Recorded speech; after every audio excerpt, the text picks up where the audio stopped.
Welcome back मेरे बच्चों। मैं अभिजीत आनंद आपके सामने फिर से हाजिर हूँ।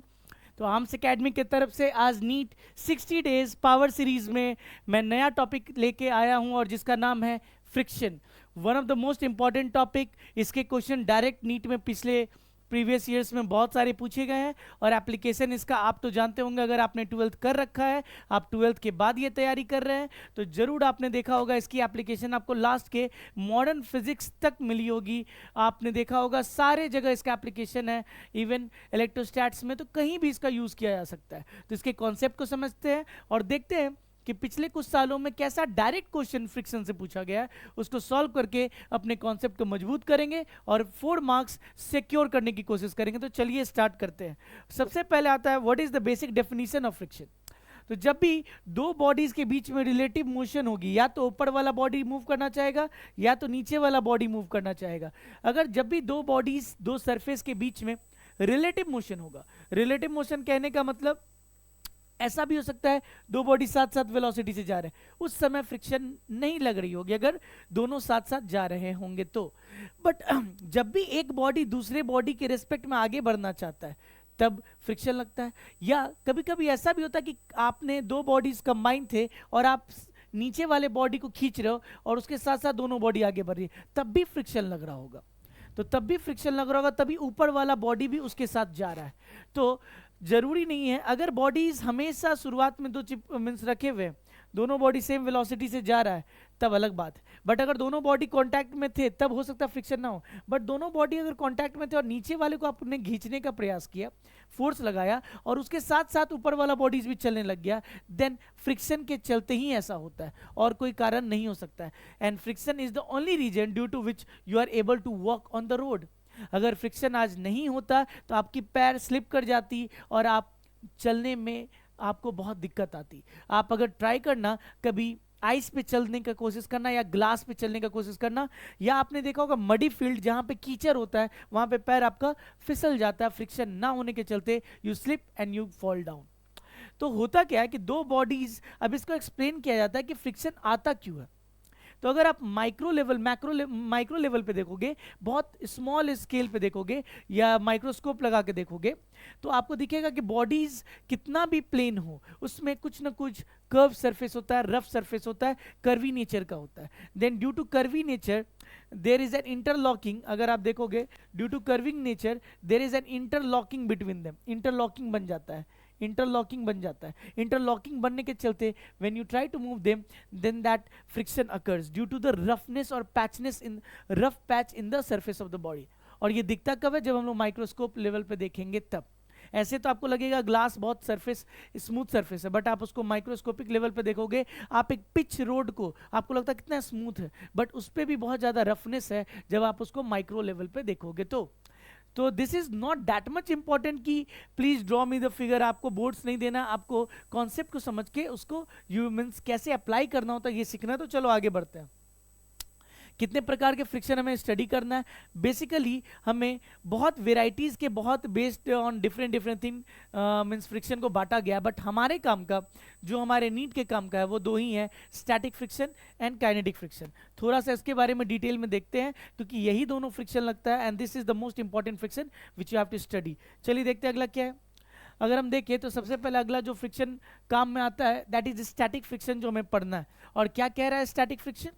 तो स्टैटिक फ्रिक्शन बोलता है कि when two bodies have tendency to move over each other but they are not moving with respect to each other, जब दोनों बॉडी की टेंडेंसी होती है एक दूसरे के रिस्पेक्ट में मूव करना, but actually they are not moving, they have a tendency, move करना चाहते हैं बट कर नहीं पा रहे, then their relative motion is opposed by the surface। उनकी relative motion को कौन सा अपोज करता है? Surface, due to friction, and this opposition is called static friction. यानी बॉडीज एक दूसरे के ऊपर मूव करना चाह रहे हैं बट एक्चुअली कर नहीं पा रहे, मूव नहीं कर पा रहे, तो उनको रोक के कौन रखा है? Static friction. So static friction acts on a body till the point body is stationary with respect to the other surface. जब तक दोनों बॉडी दूसरे बॉडी के रिस्पेक्ट में स्टेशनरी है तब तक जो फ्रिक्शन लग रहा होगा वो स्टैटिक इन नेचर का होगा। Direction is opposite to the tendency of motion. अगर बॉडी आगे जाना चाहता है तो इस बॉडी पे फ्रिक्शन पीछे लग रहा होगा। और friction always occur in pair, ये भी हम लोग आगे देखेंगे, एक इंपॉर्टेंट लाइन है यहाँ पे, friction always occur in pair, ये याद रखिएगा। Friction always occurs in pair, किस में होता है? पेयर में एग्जिस्ट करता है, in pair. Friction always occurs in pair. Self adjusting in nature होता है। स्टैटिक फ्रिक्शन सेल्फ एडजस्टिंग होता है, यानी अपने वैल्यू को चेंज कर सकता है, अपने आप को एडजस्ट कर सकता है। जरूरी नहीं है कि 20 न्यूटन लग रहा है तो 20 न्यूटन ही लगता रहेगा। It can change up to 21, 22, 23 up to a maximum value call limiting friction.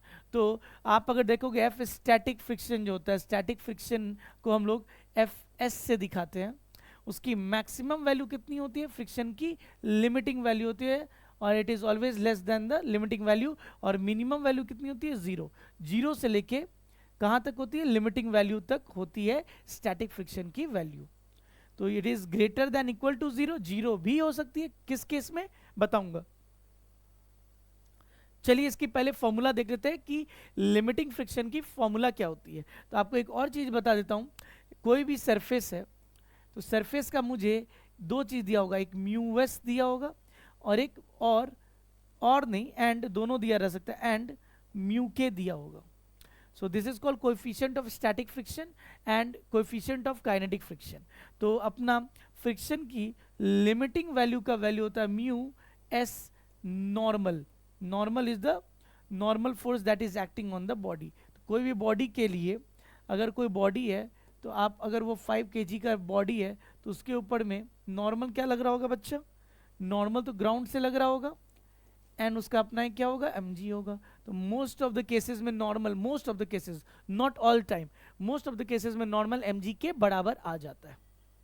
तो हम लोग और अभी आगे देखते हैं कैसे हम लोग दोनों फॉर्मूला, कैसे कब म्यू एस यूज करेंगे, कब म्यू के यूज करेंगे। अभी हम लोग स्टैटिक फ्रिक्शन पढ़ रहे हैं तो इसके बारे में नहीं समझ पाएंगे। काइनेटिक फ्रिक्शन में देखेंगे म्यू के आता है coefficient of kinetic friction. Kinetic friction क्या होता है? Kinetic friction acts on a body when the body is moving with respect to the other surface. जब बॉडी मूव करता है, when the two contact surfaces slide on each other, the friction acting between them is called kinetic और dynamic friction. जब एक body दूसरे body के respect में move कर रहा होता है तब उसके ऊपर जो फ्रिक्शन लग रहा है वो काइनेटिक फ्रिक्शन होता है। और काइनेटिक फ्रिक्शन की वैल्यू क्या होती है? F K is directly proportional to normal force, and F K is equal to, sir F K is equal to mu K times of N. F K is equal to mu K times of N. ये mu K times, what is mu K? Mu K is coefficient of kinetic friction. इसको क्या बोलते हैं? Coefficient of kinetic friction. Kinetic friction जरूरी नहीं है all the time surface का दिया रहे। अगर आपको एक सरफेस है उसका म्यू एस म्यू के अलग अलग दे सकता है। कभी कभी ऐसा होगा कि म्यू के म्यू एस अलग अलग नहीं देगा, then in that case mu S and mu K is same. तो कोई म्यू के को क्या बोलते हैं? Coefficient of kinetic friction. It always opposes the relative motion of a body over the other surface. Friction का काम ही है रिलेटिव मोशन को अपोज करना। It does not depend upon the type of motion. Uniform motion है, non uniform motion है, accelerated motion है, ये सब चीजों पे आपकी काइनेटिक फ्रिक्शन की वैल्यू डिपेंड नहीं करती है। बस अगर मूव कर रहा है तो आंख बंद करके एक वैल्यू याद रखिए, म्यू के एन। मूव नहीं कर रहा है तब स्टैटिक फ्रिक्शन लग रहा होगा। अब स्टैटिक फ्रिक्शन का वैल्यू 0 से लेके एफ लिमिटिंग तक वैरी कर सकता है डिपेंडिंग एक्सटर्नल फोर्स कितने के बराबर है। We will see that thing. So this is always slightly less than the limiting friction. और इस म्यू एस की वैल्यू ज्यादा बड़ी होती है। Generally mu S is greater then mu के। इस चलते क्या होता है, अपना लिमिटिंग फ्रिक्शन की वैल्यू ज्यादा बड़ी होती है, क्योंकि लिमिटिंग फ्रिक्शन अगर आप देखोगे, limiting friction mu S N है और kinetic friction mu K N है। तो अगर म्यू एस की वैल्यू ज्यादा है तो एफ आर लिमिटिंग बड़ा होगा। सिंपल सी बात है। नाउ कॉन्टैक्ट फोर्स देखिए क्या होगा। कॉन्टैक्ट फोर्स, अगर मैं एक एग्जांपल से पहले आपको समझाता हूं। मान लीजिए एक एग्जांपल दिया हुआ आपको, क्वेश्चन टाइप है, क्वेश्चन है, एग्जांपल है। मान लीजिए मेरा एक बॉडी है, बॉडी 10 kg का है बच्चा, और इस सरफेस का मुझे म्यू एस एंड म्यू के दिया हुआ है। Mu S is 0.6 and mu K is 0.4। चलिए 0.5 एंड 0.4। कौन ज़्यादा है? Mu S, generally mu S ज़्यादा होता है। Now a force F x, अब ये फोर्स की डिफरेंट डिफरेंट वैल्यू है। पहला, इफ फोर्स की वैल्यू अगर मान लीजिए 20 न्यूटन है, क्या ये बॉडी मूव करेगा? क्वेश्चन है find whether body will move and with what acceleration. Whether body will move और not, and if yes, find acceleration as well। अगर बॉडी मूव करेगा भी तो एक्सेलरेशन बताना है, ये क्वेश्चन है। तो सबसे पहला काम है आपका, जनरली आपको जब भी फोर्स दे दे, सरफेस दे दे, आपका काम होता है find F R limiting. F R limiting क्या होती है सर? Mu S N. इस केस में अगर आप फ्री बॉडी डायग्राम बनाते हो, अगर आप फ्री बॉडी डायग्राम बनाते हो तो ऊपर में एक नॉर्मल लग रहा होगा, नीचे में एक एम जी लग रहा होगा। इस केस में हमारा म्यू एस की वैल्यू कितनी है? 0.5। नॉर्मल की वैल्यू कितनी है? ऊपर वाला force must be equal to नीचे वाला फोर्स, तभी वो ब्लॉक स्टेशनरी है, ऊपर नीचे डांस नहीं कर रहा है। तो it is how much? 100 Newton. तो ये वैल्यू कितनी हो गई सर? फ्रिक्शन की वैल्यू तो 50 न्यूटन, यानी रोकने वाली फ्रिक्शन इज 50। जो मैक्सिमम रोकने वाला फ्रिक्शन हो सकता है वो 50 न्यूटन है। तो इन दैट केस अपना पहले अगर फोर्स की वैल्यू, दो तीन केस ले लेते हैं। अगर फोर्स की वैल्यू 20 न्यूटन है तब। सेकंड, अगर फोर्स की वैल्यू 40 न्यूटन है तब। थर्ड, अगर फोर्स की वैल्यू 50 न्यूटन है तब। एंड फोर्थ, अगर फोर्स की वैल्यू 60 न्यूटन है तब। तो पहले वाले केस में ध्यान से देखना, फर्स्ट वाले केस में अगर मेरा ब्लॉक है, अब खींचने वाली फोर्स, आगे मूव कराने वाली फोर्स अगर 20 न्यूटन का है, तो पीछे की तरफ एक फ्रिक्शन डेवलप हो जाएगा। अब ये 20 है तो रोकने वाली ताकत मैक्सिमम कितनी है? 50। और अभी रिक्वायर्ड कितना है? अगर आप 20 से खींच रहे हो तो फ्रिक्शन डेवलप होगा। इस केस में फ्रिक्शन कितने के बराबर डेवलप हो जाएगा? 20 के बराबर डेवलप हो जाएगा। It depends upon the external force. तो will the body move? No. इस केस में बॉडी नो। एंड फ्रिक्शन की वैल्यू कितनी होगी? ये। सेकेंड केस अगर देखें, सेकेंड केस में मेरे पास ब्लॉक है और एक्सटर्नल फोर्स कितना बच्चा? सर एक्सटर्नल फोर्स तो अब 40 न्यूटन हो गया है। तो फ्रिक्शन डेवलप होगा। कैसा नेचर का होगा? फ्रिक्शन स्टैटिक नेचर का होगा। स्टैटिक नेचर का होगा क्यों? क्योंकि आपकी रोकने वाली ताकत 50 न्यूटन है। जब तक एक्सटर्नल फोर्स 50 से बड़ा नहीं होगा बॉडी मूव नहीं करेगा। तो स्टैटिक फ्रिक्शन होगा और वो सेल्फ एडजस्टिंग है, उसकी वैल्यू 20 से बढ़ के 40 हो जाएगी, क्योंकि 40 खींचा जा रहा है, 40 से खींचा जा रहा है। सो अगेन फ्रिक्शन की वैल्यू ये, आंसर इज नो, इसमें भी मूव नहीं करेगी। अब अगर थर्ड केस बहुत इंपॉर्टेंट है, अगर थर्ड केस में if you see, third case में अपने पास एक बॉडी है और what is the force with which it is being pulled? 50 newton से, और इधर फ्रिक्शन डेवलप हो जाएगा एफ आर। अब देखो स्टैटिक वैल्यू जो मैक्सिमम वैल्यू ले सकता है वो एफ आर लिमिटिंग है और 50 ले सकता है। So what it will be developed? 50 Newton develop हो जाएगा। तो उस केस में बॉडी क्या मूव करेगी? बॉडी मूव नहीं करेगी, but will be about to move. No, but it will try, it will be about to move. एकदम हिलने लगेगा वो, एकदम ऐसा लगेगा कि अब मूव करने के लिए तैयार है। About to move. नाउ अब तो समझ गया 60 न्यूटन पे क्या होगा। सो 60 न्यूटन पे body will move. Why it will move? क्योंकि 60 न्यूटन में अब मेरा रोकने वाला फोर्स कितना है? अब ध्यान दो मुझे, 50 न्यूटन से अब 60 न्यूटन हो चुका है। रोकने वाला फोर्स मैक्सिमम 50 था, बट अब ये बॉडी हम जान रहे हैं कि 60 Newton is much greater than 50। So body move करने लगेगा, तब स्टैटिक फोर्स नहीं लग सकता है। तब क्या लगेगा? आपको काइनेटिक फ्रिक्शन निकाल के रखनी है। एफ आर के क्या होता है sir? Mu K into N. Mu K की value 0.4 into normal is 100, then it is 40 newton. यानी जब बॉडी मूव करने लगेगा तो इस पर कौन सा यूज होगा? एफ के होगा, एफ आर के। तो अपना एक्सेलरेशन क्या हो जाएगा बच्चा? एक्सेलरेशन इज 60 माइनस, आगे की तरफ 60 है, पीछे की तरफ 40 लग रहा है, divided by what is the mass of the body? 10। So basically 20/10 is 2 metre per second square is the answer. यानी लास्ट केस में आंसर यस होगा and 2 metre per second square is the answer. 2 metre per second square is the answer. I hope you got it. कैसे इसमें लग रहा है आपको, समझ में आया होगा। चलिए आगे बढ़ते हैं, देखते हैं क्या है। Now contact force, contact force कब आता है?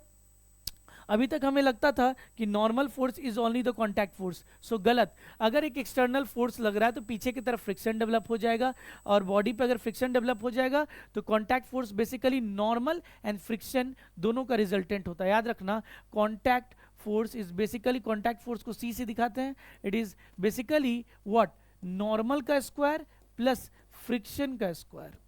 It is a resultant of normal square plus friction, क्योंकि ये दोनों फोर्स का रिजल्टेंट होता है। It is a vector quantity, it is a resultant force of normal force and friction force. यहाँ पे देख सकते हो ये कॉन्टैक्ट मिलता है बहुत आसानी से। अब एक बात बताओ, फ्रिक्शन की मैक्सिमम वैल्यू कितनी हो सकती है? तो यहाँ पे ये भी लिख सकते हैं sir, normal square plus friction का square mu square normal square. Normal दोनों में कॉमन है तो बाहर नॉर्मल बन के आ जाएगा, it will B 1 plus mu square. ये भी याद रखा जा सकता है, आप डायरेक्ट डिराइव भी कर सकते हो, लिख भी सकते हो, याद भी रख सकते हो, बहुत इजी है। चलिए आगे बढ़ते हैं। अब उसी के बेसिस पे एंगल ऑफ फ्रिक्शन डिफाइन किया गया। एंगल ऑफ फ्रिक्शन क्या है? मान लीजिए नॉर्मल फोर्स है, मान लीजिए if there is no friction acting right now, एक ब्लॉक रखा हुआ है, ब्लॉक रखा हुआ है यहाँ पे m मास का। Since there is no external force acting on it, कोई एक्सटर्नल फोर्स नहीं एक्ट हो रहा, तो उस केस में नॉर्मल ऊपर और mg नीचे। तो इस केस में since no external force, no F external लग रहा है, तो क्या फ्रिक्शन कितना होगा? Implies no friction. जब तक कोई खींचेगा ही नहीं, there will be no tendency to move. Since there is no tendency to move, why friction will occur? Friction आएगा ही नहीं। इन दैट केस आपका कॉन्टैक्ट फोर्स क्या हो जाएगा? रूट अंडर कौन सा स्क्वायर? नॉर्मल तो है यहाँ पे, बट फ्रिक्शन की वैल्यू कितनी हो जाएगी? Friction is 0, so basically C is equal to normal. तो कभी कभी नॉर्मल के बराबर हो जाता है जब तक कोई एक्सटर्नल फोर्स ना लगे, बट अगर जैसे ही मेरा एक्सटर्नल फोर्स लगने लग गया तो फ्रिक्शन डेवलप कर गया। तो फ्रिक्शन डेवलप कर गया तो सर ऊपर तो नॉर्मल लग ही रहा था, एक मेरा फ्रिक्शन फोर्स आ गया पीछे की तरफ, जिसके चलते मेरा रियल रिजल्टेंट फोर्स जो है ना वो इधर आ गया, कॉन्टैक्ट फोर्स, जो पहले इधर ही की तरफ था कॉन्टैक्ट। पहले कॉन्टैक्ट ऐसा था जब फ्रिक्शन नहीं था, अब कॉन्टैक्ट जूम ऐसे मुड़ गया। इससे मुड़ने से क्या हो गया? तो किसको बोलेंगे? Angle of friction. Angle of friction is that angle which has made the contact force to move. तो वो कौन सा एंगल होगा सर? वो ये एंगल होगा, लैम्डा। तो लैम्डा को डिफाइन किया गया है एंगल ऑफ फ्रिक्शन। यही फ्रिक्शन की ताकत है जिसने कॉन्टैक्ट को सीधा से मोड़ दिया इधर। बातें समझ में आ रही है?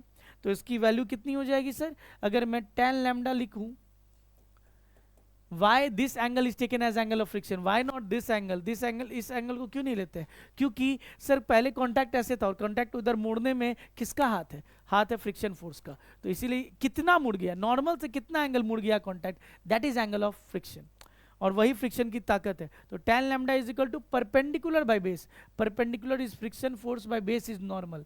सर फ्रिक्शन की वैल्यू म्यू एन होती है divided by normal, normal cut गया, lambda is equal to tan inverse mu. क्या हो गया? tan inverse mu. आसानी से हमने देख लिया, this is the angle of friction, और ये बहुत आसानी से याद रखा जा सकता है। Angle of repose, angle of friction दोनों सेम होता है। अब आप पूछिएगा सर एंगल ऑफ रिपोज, तो एंगल ऑफ रिपोज यहां आ गया। अब एंगल ऑफ रिपोज क्या बोलता है कि सिंपल सी बात है, ध्यान देखना कि मान लीजिए there is a cap or there is a cap on this remote. Now I am starting to lift this remote with some angles.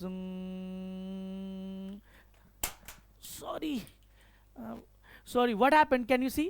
जैसे जैसे मैंने इसके एंगल को ऊपर किया, ये देखो स्टार्ट कर गया स्लिप करना। So what is the angle at which the body started to slide down? किस समय कितने एंगल पे बॉडी ने स्टार्ट कर दिया मूव करना? तो आप अगर देखोगे, so what is angle of repose? Angle of repose is that angle, means suppose a block is kept on an plane, that plane is being raised above with one end fixed, another end is being raised above. किस angle पे वो block start कर देगा sliding? that angle is called angle of repose. तो चलिए देखते हैं। It is defined as the minimum angle of inclination. बहुत ज्यादा एंगल कर देंगे तब तो मूव कर ही जाएगा, मिनिमम कितना एंगल पे उठा दे जो बॉडी स्टार्ट टू स्लाइड हो जाए, with the horizontal at which body placed on it just begins to slide, शुरुआत कर दे स्लाइड करना। और इक्विवेलेंटली मैक्सिमम एंगल, या बोला जा सकता है मैक्सिमम कितने एंगल तक बॉडी रुका रह सकता है, about to slide is equivalent to वो थोड़ा रुका हुआ है, तो maximum angle of inclination of plane with the horizontal at which body placed on it, it does not slide, बस रुका हुआ है, मीन्स अबाउट उस समय स्टार्ट होने वाला है, मतलब अभी भी रुका हुआ है। So I don't know, let it be theta. So what we can write, एक नॉर्मल फोर्स होगा, एक mg sin थीटा होगा, एक mg cos थीटा होगा, ये आप जानते हैं by FVD। So we can say sir इस, और एक पीछे की तरफ क्या होगा, फ्रिक्शन होगा, यही फ्रिक्शन तो उसको रोके हुए। So mg sin theta is equal to friction and normal is equal to mg cos theta. So if we will use friction की value mu n, तो mg cos theta, then we will divide it and we can get theta is equal to tan inverse mu। कैसे, देखो बहुत easy है, आप क्या कर सकते हो, we can write sir friction की value is equal to what sir mu mg sin theta। What is the maximum value of friction that can be, friction is equal to friction अब is equal to sir mu N होता है, and N is equal to mu M G cos theta यहाँ हो जाएगा। सो in maximum scenario क्या हो सकता है sir, M G cos theta इस फ्रिक्शन की वैल्यू इस फ्रिक्शन की value is equal to friction की other value that is M G cos theta. तो हमारा tan theta is coming as mu. So theta is nothing angle of repose and it is also coming as tan inverse mu. Sir angle of friction भी यही आ रहा था, angle of repose भी वही आ रहा है, सो दोनों का फॉर्मूला सेम होता है, but just that the meaning is अलग, meaning is different, meaning is something different, totally different. Angle of friction was what is the angle made by the contact force with the normal, angle of repose is what is the maximum angle at which plane should be lifted so that the body does not move, or the minimum angle at which the body starts to move। दोनों तरीके से बोला जा सकता है। Now the question जो पिछले PYQs में आपसे पूछा गया है, चलिए वन बाय वन करके सॉल्व करते हैं एंड देखते हैं किस तरीके के क्वेश्चंस पूछे गए। 100 Newton force acts on a horizontally on a block of 10 kg placed on a horizontal rough surface। एक रफ सरफेस पे हॉरिजॉन्टल रफ सरफेस पे एक ब्लॉक 10 kg का रखा हुआ है, उस पे 100 न्यूटन का फोर्स लग रहा है। अगर 100 न्यूटन का फोर्स लग रहा है, नाउ कोएफिशिएंट ऑफ फ्रिक्शन 0.5 दी हुई है, क्या दी हुई है, coefficient of friction mu is equal to 0.5। चलिए देखते हैं, if the acceleration due to gravity is G की वैल्यू कितनी दी हुई है, G is equal to 10 metre per second square. What is the acceleration of the block. Now if the body पे अगर एक्सटर्नल फोर्स लगा है 100 न्यूटन, तो पीछे की तरफ एक फ्रिक्शन डेवलप हो जाएगा। इस फ्रिक्शन की वैल्यू, क्योंकि म्यू के म्यू एस अलग अलग नहीं दिया है, तो सिंपली फ्रिक्शन की वैल्यू कितनी हो जाएगी sir, mu N, mu S 0.5 into normal is equal to M G, M G is 10 into G into 10। So basically it is 15 newton friction लगना स्टार्ट हो जाएगा। तो पीछे की तरफ acceleration is equal to F net upon mass of the block. Sir F net कितना लग रहा है, 100, तो उसको खींचना चाहता था, बट पीछे की तरफ क्या डेवलप हो गया, friction by 10। So it is 5 metre per second square, हाँ या ना। So 5 metre per second square is the acceleration of the block, जो डायरेक्टली क्वेश्चन पूछा गया था 2002 में, एंड नो वंडर इस साल भी पूछा जा सकता है। It is one of the easy question, कुछ क्वेश्चंस आपके नीट में इजी रहते हैं, ऐसे टाइप के क्वेश्चंस पूछे जा सकते हैं। नाउ नेक्स्ट क्वेश्चन, चलिए देखते हैं। A block of mass 1 kg is placed on a truck which accelerates. एक ट्रक है, so there is a truck, और ट्रक एक्सेलरेट करता है।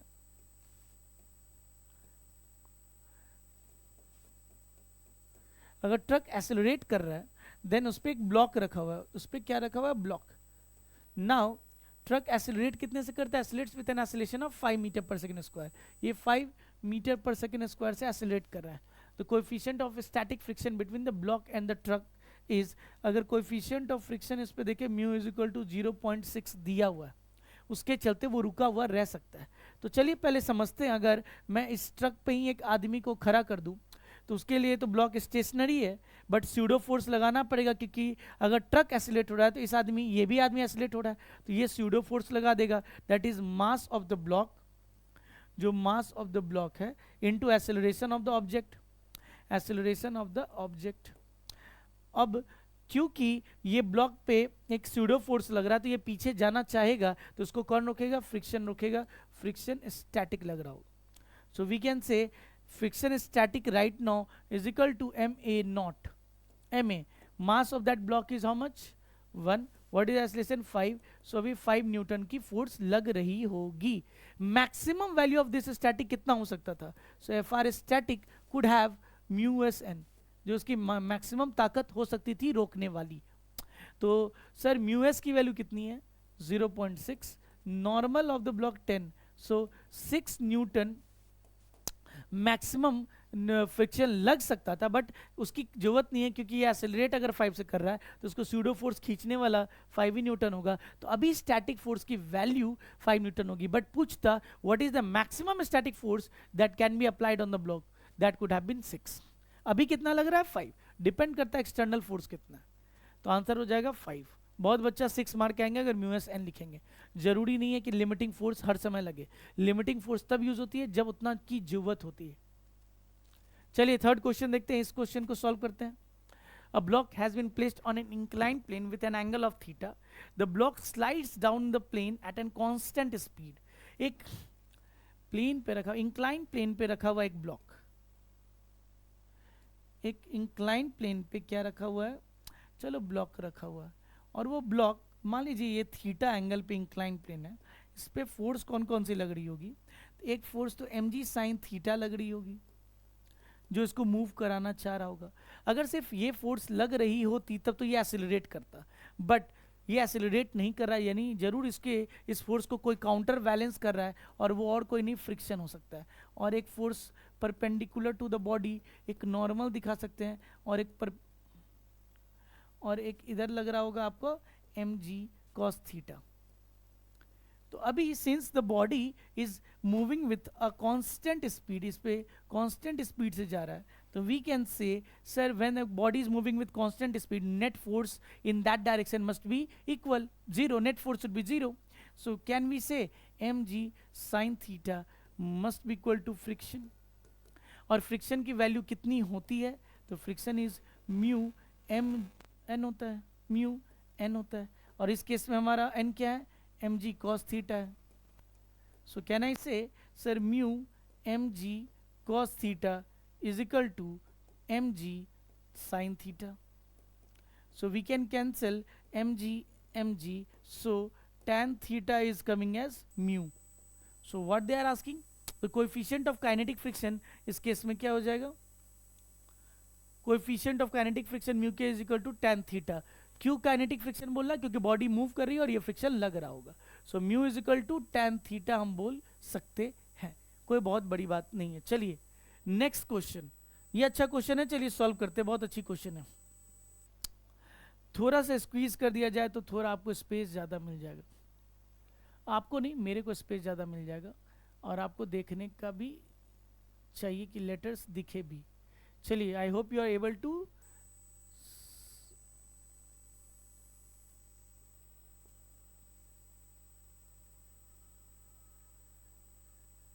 या चलिए देखते हैं क्या बोर्ड है। A plank with a box on it at one end is gradually raised. एक प्लैंक विथ अ बॉक्स, एक प्लैंक है उस पर बॉक्स था, उसको रेज किया गया एक साइड से। As the angle of inclination with the horizontal reaches 30, जब 30 डिग्री पहुंच जाता है, reaches 30, the box starts to slip, उस समय मूव करना चालू करता है। In that case we can say उस समय M G sine theta must be equal to friction and slides down 4 meter down the plank in 4 seconds. The coefficient of static friction, जब 30 degree पे theta is equal to 30 degree पे, हम इसको angle of repose बोल सकते हैं, उस समय ही स्टार्ट किया था, एंगल ऑफ रिपोज बोल सकते हैं। तो हम लिख सकते हैं सर म्यू, उस समय नीचे क्या लग रहा होगा? उस समय इस ब्लॉक पे नीचे की तरफ एम जी साइन थीटा लग रहा होगा, और ऊपर की तरफ फ्रिक्शन लग रहा होगा, तो वो static maximum F R static is equal to M G sine theta हम लोग बोल सकते हैं। अब थोड़ा ध्यान लगाओ, उस समय एफ म्यू एफ स्टैटिक की वैल्यू कितनी हो सकती है? एफ आर स्टैटिक होता है mu N. So maximum value कितनी हो सकती है sir? Mu M G cos theta. This is the maximum static value, static friction which can be got, which can be get, which can be taken down. So कितना हो जाएगा ये sir? तुमसे पूछ क्या रहा है? कोएफिशिएंट ऑफ स्टैटिक फ्रिक्शन पूछ रहा है, और इसकी वैल्यू है कितनी उस समय जब 30 इतनी हो सकती थी? तो बेसिकली अगर आप देखोगे बॉडी उस समय मूव करने लगा, तो हम लोग कह सकते हैं कि इस समय फ्रिक्शन की मैक्सिमम एस लिमिटिंग वैल्यू कितनी थी? उस समय फ्रिक्शन लग कितनी रही होगी? ये एफ आर लिमिटिंग है, this is F R limiting, this is F R limiting is equal to mu M G cos theta. इसको एफ आर लिमिटिंग बोल सकते हैं, mu N F R limiting. और इस समय फ्रिक्शन की स्टैटिक मैक्सिमम वैल्यू कितनी थी? Mu sorry M G sine theta. 30 degree पे वो अबाउट टू मूव है, तो यहाँ हम लिख सकते हैं म्यू, और मैक्सिमम केस पे वो कितना हो जाएगा? एफ आर लिमिटिंग के बराबर हो जाएगा।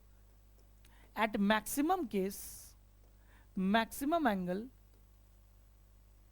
F R static is equal to maximum case, जब मैक्सिमम सिनेरियो आता है तो एफ आर लिमिटिंग के बराबर हो जाता है। हम कह सकते हैं M G sine theta must be equal to mu S M G cos theta. इस केस से हम बोल सकते हैं क्या sir? Mu is equal to tan theta angle of repose का ये फॉर्मूला आता है, डायरेक्ट फॉर्मूला भी यूज कर सकते थे। So mu S is equal to tan theta, tan 30 डिग्री, टेन 30 इज 1/√3।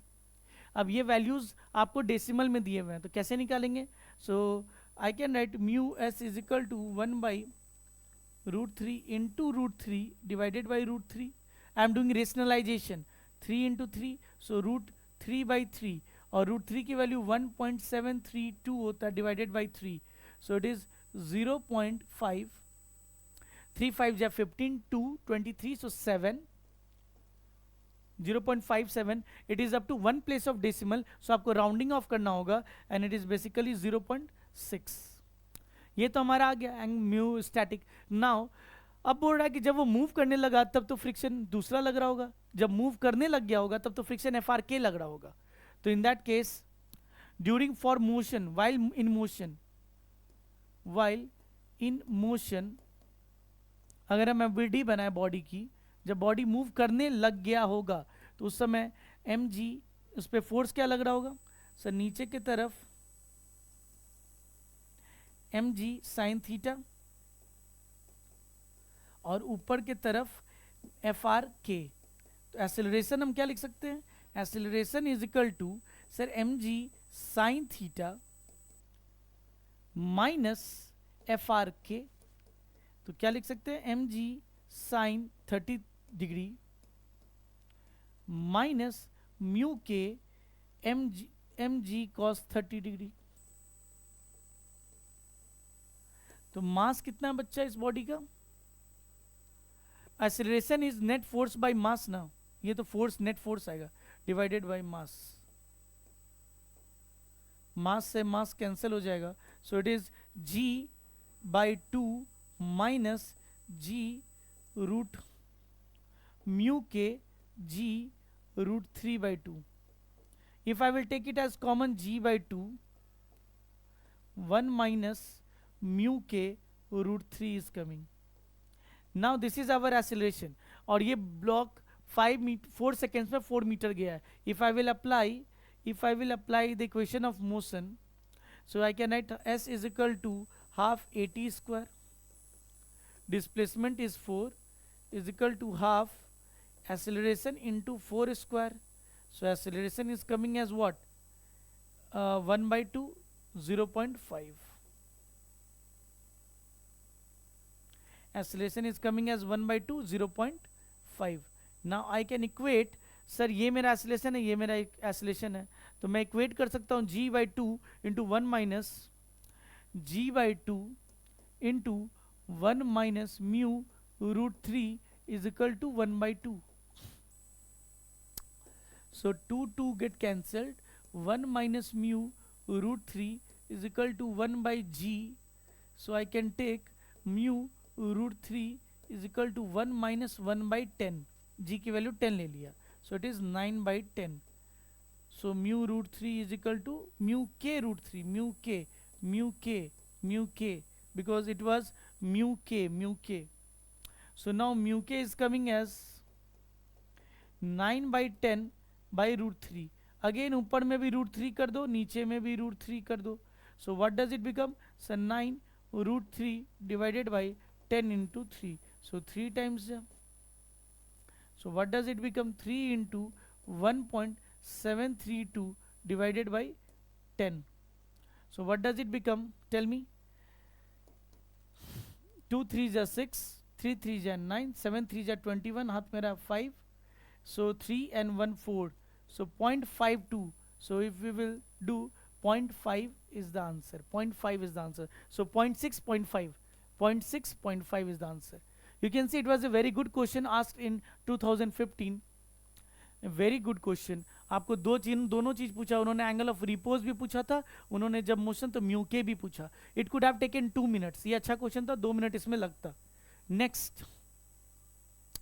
अब ये अच्छा क्वेश्चन नहीं है क्योंकि अभी जस्ट हमने पढ़ लिया कि body of mass m is kept on A rough horizontal surface. अगर मैं एक हॉरिजॉन्टल सरफेस बनाऊं, उस पर एक ब्लॉक बनाऊं, एक बॉडी रखा गया है, तो बॉडी अगर मैं बनाऊं kept on a body of mass m, उसका coefficient of friction is mu.